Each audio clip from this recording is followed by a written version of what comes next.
statue of Netaji. There you see the National Library, which is also the biggest and the largest library and archive of our country. A beautiful weather, open sky, the historic White National Library, also known as the Imperial Library. Prime Minister accompanied by the Union Minister and the Governor of Bengal is going through the open art gallery that has been painted by 100 artists of Bengal based on the life of Netaji Subhash Chandra Bose and his struggle against the British Raj. Prime Minister talking to people, and there you see, this is a very interesting wave, AV. In the wave form, it is the Patt Chitra that Prime Minister is watching. This is the folk art of Bengal, and it has been painted by the folk artists, folk painters of West Midnapur. And now the Prime Minister walking past the open art gallery based on the life of Netaji. AV? पश्चिमी मिदनापुर के कलाकारों ने इसे तैयार किया है और तकरीबन 100 ऐसे कलाकार थे जिन्होंने इसे तैयार किया है। जो आप जो चित्र देख रहे हैं, इसको प्रधानमंत्री बड़े करीब से देख रहे हैं और इसमें नेताजी के जीवन से जुड़े हुए तमाम जो पहलू हैं उनको दिखाने की कोशिश की गई है। चाहे उनके बचपन के जीवन से जुड़े हुए, जब उन्होंने यहाँ पर कोलकाता में उन्होंने पढ़ाई की, वो जो दौर था, और ख़ास तौर से आज़ाद हिंद फौज के बनाने, निर्माण करने और उसके दौरान जो गाथा थी वो पूरे आप इसमें दिखाया गया है लोक कलाकारों के ज़रिए। प्रधानमंत्री विशेष रूप से इसको देखने के इच्छुक थे और वो यहाँ पर आकर देख रहे हैं। लेकिन इसके साथ ही साथ विशाल, इस दिन के जिस दिन ये कार्यक्रम हो रहा है ये काफ़ी अहम है। 125वीं वर्षगांठ मनाई जा रही है नेताजी की और पराक्रम दिवस के तौर पर मनाया जा रहा है। पराक्रम शक्ति और साहस दोनों का सम्मिलन होता है। केवल ताकत से पराक्रम नहीं आता, उसमें साहस भी शामिल होना चाहिए। और नेताजी सुभाष चंद्र बोस ने वो करके दिखाया, अपने साहस और अपने शक्ति को इकट्ठा करके ये दिखाया कि कोई भी कितना भी बड़ा ताकतवर हो, अगर इरादे साफ हैं और इरादे अच्छे हैं तो आप सफलता हासिल कर सकते हैं। नेताजी ने जब आज़ाद हिंद फौज का नेतृत्व संभाला तो उस वक्त आज़ाद हिंद फौज, हालांकि वो बन चुकी थी, रास बिहारी बोस उसे बनाए थे, लेकिन नेतृत्व मजबूत नहीं था। लेकिन जब रास बिहारी बोस ने देखा नेताजी का जो रंगून टोक्यो रेडियो में जो उन्होंने अपना भाषण दिया था, उसके बाद रास बिहारी बोस को लगा कि एक नेता मिल गया है। और उसके बाद नेताजी ने दिल्ली चलो का नारा दिया और फिर उन्होंने ब्रिटिश राज को जिस तरह से हिला कर रख दिया, ब्रिटिश राज को ये समझ में आ गया कि अब भारत की जनता पूरी तरह से तैयार है, अब उन्हें देश को छोड़ना पड़ेगा। आज वो दिन ज़रूर याद आ जाता है और प्रधानमंत्री जब ये बातें कहते हैं, जब वो देशभक्ति की बातें कहते हैं, जब नौजवानों के इस बारे में बात करते हैं, तो नेताजी का जो व्यक्तित्व है वो ज़रूर सामने होता है। विशाल? Very well said, AV, because today the whole nation, and I would rather say the whole world, would be revisiting the legacy of Netaji Subhash Chandra Bose. And there you see how Netaji led the Indian National Army, which had a very interesting motto of Etihad, Edmat and Qurbani.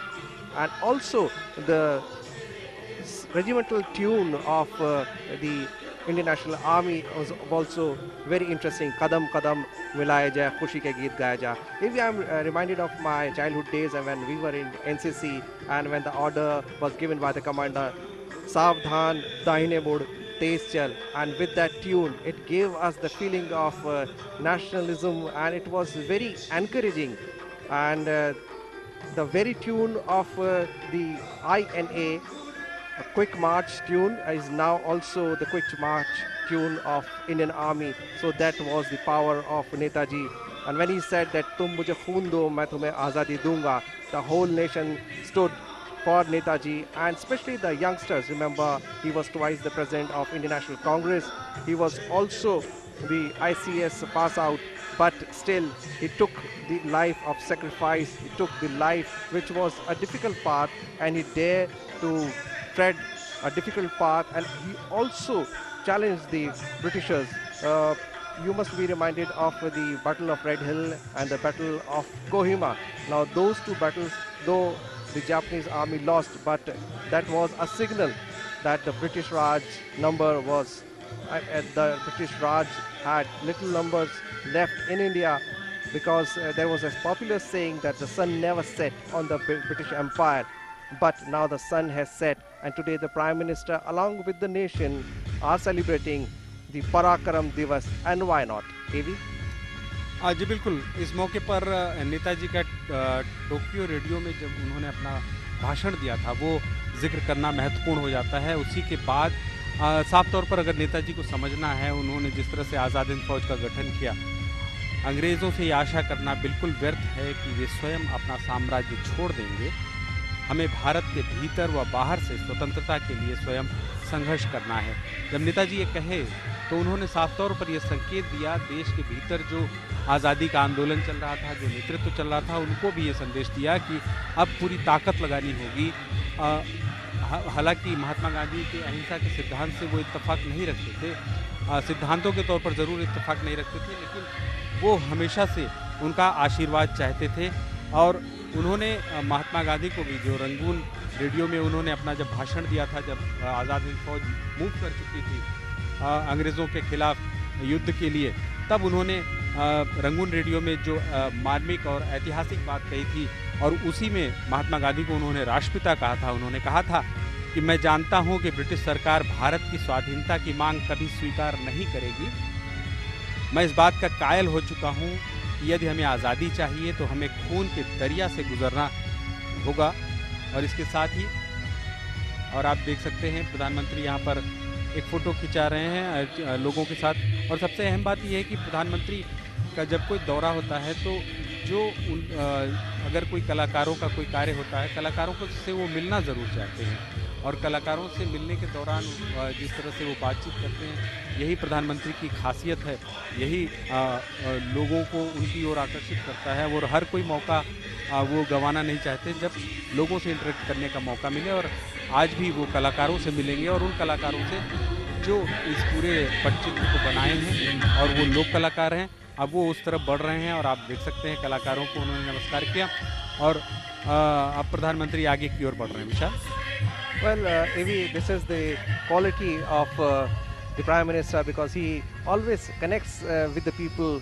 And today, when the whole country is celebrating the Parakaram Divas, it's a big day for all of us. And it was Netaji who had formed a provincial government in Singapore, and he also had got the stamps printed of a free India. Now there you see that moment, Prime Minister, Governor, the Union Minister, it's a historical moment on the stairs of the National Library. And now Prime Minister wishing everybody with folded hands, is thanking everybody for making this day a historic day, because this day would be marked in the history as Parakaram Divas. 23rd January, 3 days after, we'll be celebrating the Republic Day, and every year this day would be remembered, and the sacrifice and the life of Netaji, the legacy of Netaji would be revisited now from now on. AV?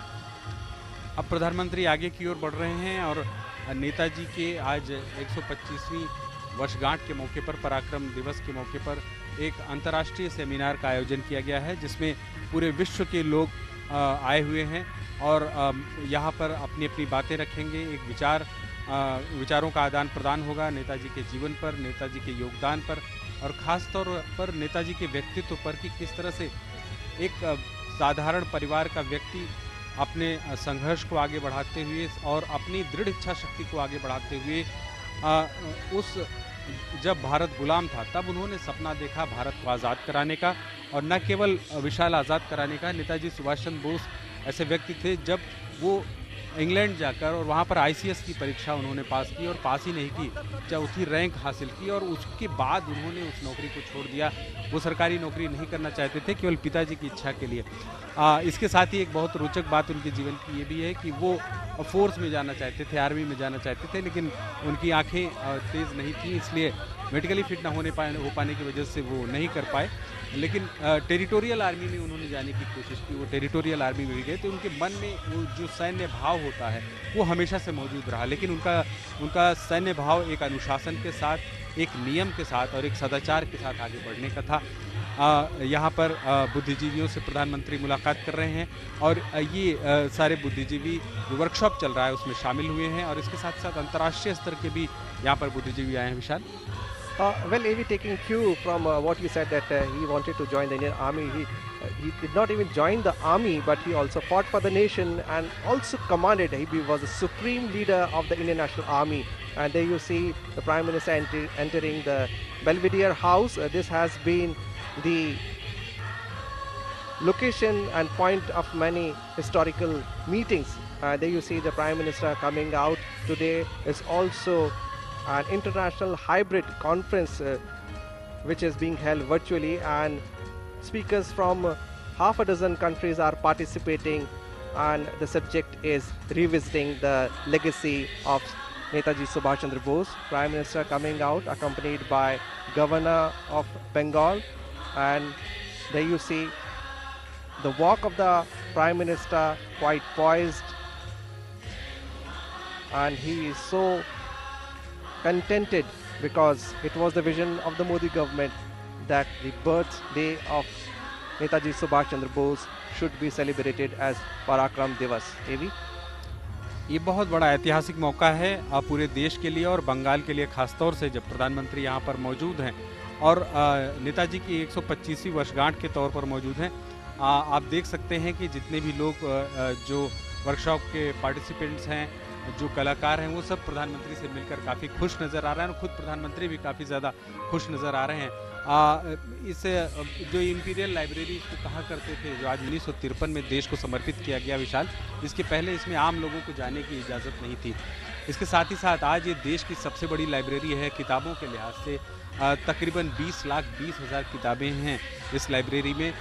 काफ़ी अहमियत है इस library की और इस जो ये भवन है, ये जो आर्कियोलॉजिकल सर्वे ऑफ इंडिया है उसने अब हस्तांतरित कर लिया है, क्योंकि इसका ऐतिहासिक महत्व है। 1891 में ये बनी थी, तो इस लिहाज से इसका ऐतिहासिक महत्व भी है। और इसका अगर हम बात करें कि योगदान भी काफ़ी ज़्यादा है, यहाँ किताबें काफ़ी महत्वपूर्ण है। हिंदी भाषा की पुरानी से पुरानी किताबें यहाँ पर आपको मिल जाएंगी, ये बहुत बड़ी बात है। और प्रधानमंत्री का यहाँ का जो कार्यक्रम है वो पूरा हुआ और यहाँ से अब प्रधानमंत्री आगे की ओर बढ़ रहे हैं और ये इसके पहले नेताजी सदन और आज अभी यहाँ पर इस कार्यक्रम को खत्म होने के बाद आगे की ओर बढ़ रहे हैं। विशाल, well, said AV, Prime Minister greeting everybody, saying goodbye to them as he moves forward to the next event which is being held at Victoria Memorial. Yes, this National Library houses the important documents and the history of not only India's freedom struggle but also many important books and records. The carcade of Prime Minister ready to move at it as it slowly moves out of the National Library. The next event it's going to be a mega event prepared for the evening that is to be held at the Victoria Memorial. There you see the Prime Minister carcade leaving the venue. Victoria memorial में प्रधानमंत्री एक प्रदर्शनी का उद्घाटन करेंगे और एक interactive प्रदर्शनी है, खास तरीके से एक प्रदर्शनी है जिसमें आप बटन पुश करके अपना क्वेश्चन पूछ सकते हैं, आंसर आएगा। काफ़ी अच्छी डॉक्यूमेंट्रीज़ हैं जो नेताजी के जीवन से जुड़े और आज़ाद हिंद फौज के हिस्ट्री से जुड़ी हुई बहुत सी चीज़ें हैं, बहुत से ऐसी चीज़ें जिसको देखा जा सकता है। स्थायी प्रदर्शनी होगी, ये 2 साल तक चलेगी। Which is a very good thing, AV, because when it is interactive, anybody can go, just push a button and get all the info. Because the youngsters of today, they are full of energy, but all they need is proper guidance, all they need is proper leadership, all they need is a vision. The vision has been provided by the Modi government. Netaji's life is the path that they need to follow, that you need to give everything of yourself to the nation. The commitment is very much required. And तो ये सीधी तस्वीरें आप देख रहे थे national library से कोलकाता में, जहां प्रधानमंत्री ने